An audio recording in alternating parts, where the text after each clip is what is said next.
I think the biggest mistake first-time directors especially make is thinking that they're supposed to have all the answers. Actors, and they're also usually terrified of actors, and so they try to have an air of authority. I know what I'm doing, I'm in control, and control's overrated.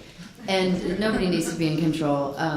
It's organized chaos. A good way to begin is to work away from the set and the pressures of filming, because it's considerable. You're like general of an army. You have to be, watching the clock and every aspect, it's crazy.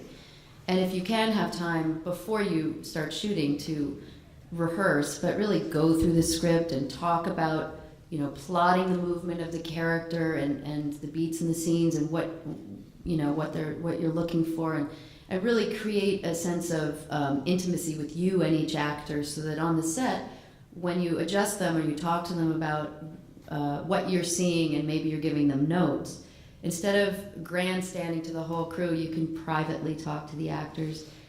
You can help maintain a sense of secrecy and privacy, so that these two actors working in a scene together can still surprise each other. And that women over history have gotten used to linking into men's stories, because we get so many of them that we have to link to something. So we don't mind linking in, and I think for men it's much harder to link into the woman's story. I know. But my 2 cents on the subject that I must say, given the chance to, is that I think we need to get away from men and women and black and white and Muslim and Catholic and us and them, and be the human race together.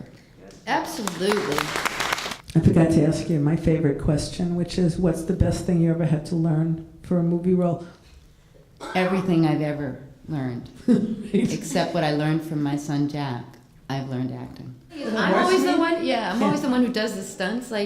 And my stunt double always ends up being sort of asked away from the set, because she will always be like, "Don't do it. It's really dangerous. You're not gonna do that. Not gonna do that." I'm so psyched, because also this is the stupid macho actor thing. Is like, well, if my character could do it, so can I. It's fiction. I'll be fine. I'll do it. For God's sakes, who would do a thing like that? So I do the thing. It's this little thing where I stick my hand in the thing. Bees kind of come around me, and I walk away. That's the little piece that they needed with all the bees. So I do that, and what we do, what we call a series, where you do it once, and you kind of, while the camera's still rolling, go back to one, and you start over, and you do it again, sort of like repeat in a loop the little bit of action. Meanwhile, the bees are building up more and more and more and more. So we do it 5 times, and now I'm so covered with bees that they're like in my nose, in my ears, everywhere, and I'm like, and so the bee guy, he had told me that he would blow a bellows on me of smoke, and they would just go away, and we would do another take.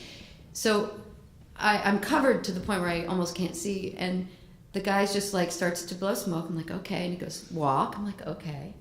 And somebody else goes, take your shirt off. Back to that. Yeah. Because of the Queen Bee pheromone that was on the shirt, right? Oh, so they were like, okay, so I'm starting to take my shirt off, and I'm walking, and the guy's blowing smoke, and he's like, run! I'm like,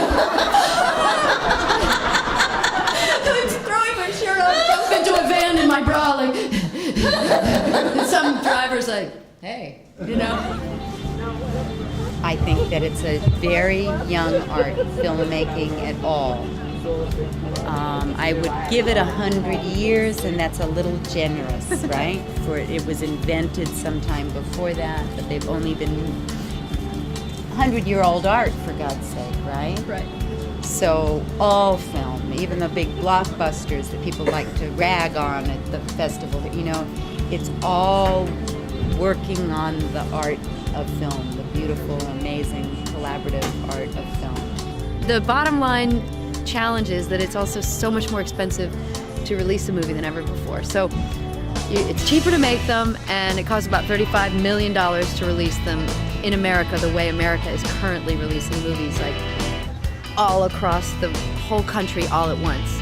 And so, you're going to see a lot more, I think, niche marketing of movies, starting small and building out, and that will be great once that becomes the norm. So it's great. It's a great festival. It's sort of chaotic and Woodstock, It's cool. True. Yeah.